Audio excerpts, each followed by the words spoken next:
Okay guys, before I bring my beautiful mannequin in, I want to talk a little bit about the anatomy of the eyebrow. So we're going to split the face in half by using the middle of the nose and the cupid's bow.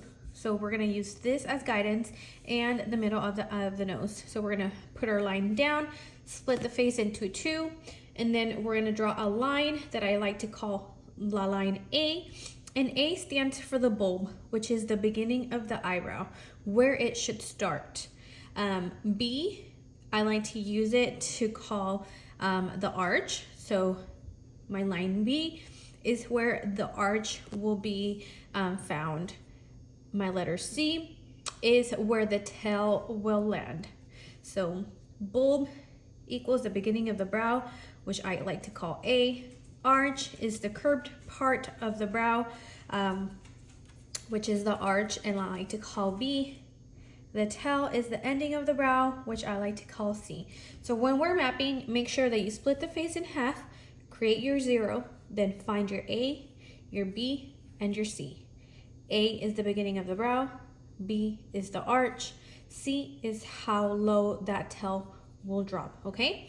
So now that we talked a little bit of the brow anatomy, let's go ahead and get started on our mannequin. Okay, so here's my beautiful mannequin. Like I said in the earlier video, we're going to split the face in half using the nose, the middle of the nose, and the cupid's bow. So here's my string, about 12 inches of that brow mapping string. I'm only going to turn it twice or wrap it twice on my finger, just like that. Same over here, wrap it twice or once, I guess that's once. And I don't want you guys to be pulling on the string, like unraveling it and like just holding it multiple times and like sliding your fingers down, because you will strip the pigment off of this string and it's not gonna last you very long, okay? So just wrap it once, bring it over here, wrap it once. And see, I'm only using my index finger and my thumb. Same over here, index finger and thumb, okay? Don't choke the string to where you're cutting off the circulation on your fingers. Just hold it just like that, okay? And relax. So now we're gonna find the middle of the nose and the cupid's bow.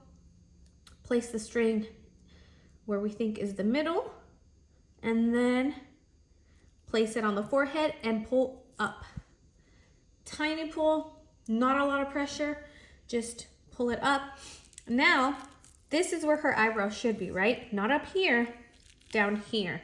So we need to bring this line down here. So what we're gonna do is we're gonna bring the string up as well as our thumb, put the string right on our thumb, and then now we're gonna put the string on the line that we previously marked, and then bring our thumb down into the forehead and pull, okay? Now that we split the face in half, let's look for our A. So this is our 0. Let's look for our A. And remember, to find our A, we're gonna use the little crease that we have on our nose where piercing artist will most likely put the nose ring. So I wanna say it's right here. I can feel the little divot right there, the little crease.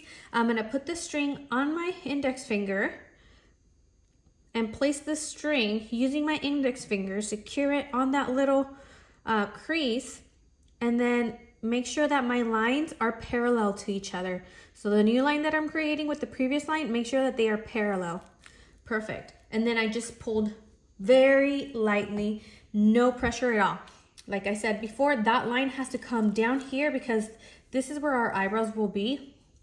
So we're gonna bring our fingers up again, place the string on the previously marked line, and then bring our index finger down and pull again.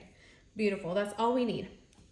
So we have our A. Now let's find our B and our C. So rule of thumb is that from here, from A to B is the longest section of the eyebrow, and then from B to C is the shortest section of the eyebrow.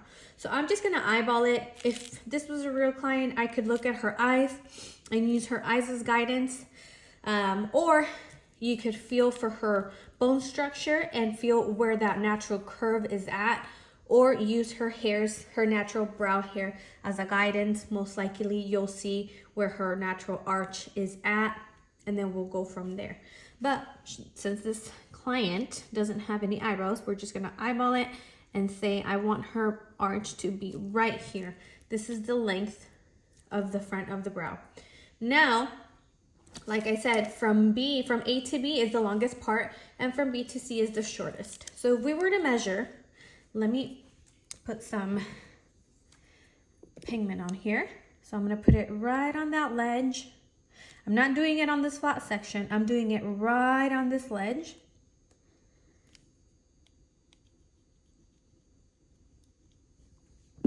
So I'm gonna measure from A to B, and that is 4 centimeters.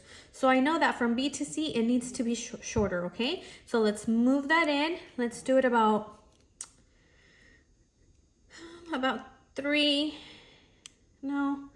2 3/4. So now that I have it there, I'm gonna turn her little face, place, and drag. See, that's as small as a marking that you need. You don't need anything bigger than that. Because now what we're gonna do is we're gonna grab our string and we're gonna turn her little head and then place the string on her forehead and pull. Perfect. See how clean those lines are? That's how clean they need to be. They don't need to be any thicker. I don't want to see any smudges, nothing crazy like that. So now what we're gonna do is we're gonna replicate this section onto this side of the face, okay? So we're gonna measure from here to here, bring it over.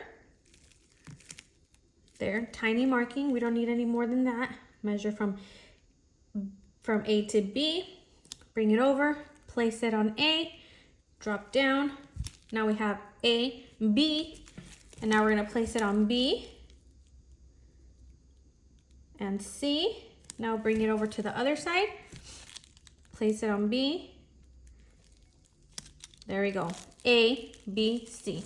So now we're gonna grab our string and place it down. Make sure those lines are parallel to each other.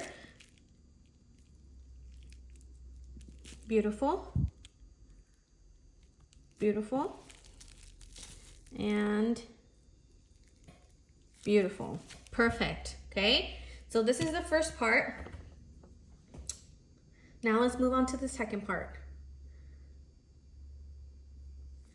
We're gonna find the thickness of her eyebrows. How thick do we want those brows to be? Obviously she doesn't have any brows, so we can't use her hairs as guidance, but I'm just gonna estimate a natural thickness. So this is the thickness of her eyebrows. These lines should have been shorter. We don't want them to be too long because then we're gonna get confused.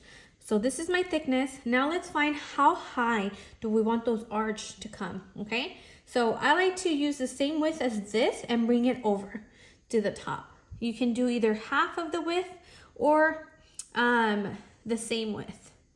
So I'm just gonna eyeball it, bring it down. That line has to be straight across, straight. I don't want it to curve down or one be curved down and the other one higher up because that's gonna mess everything up.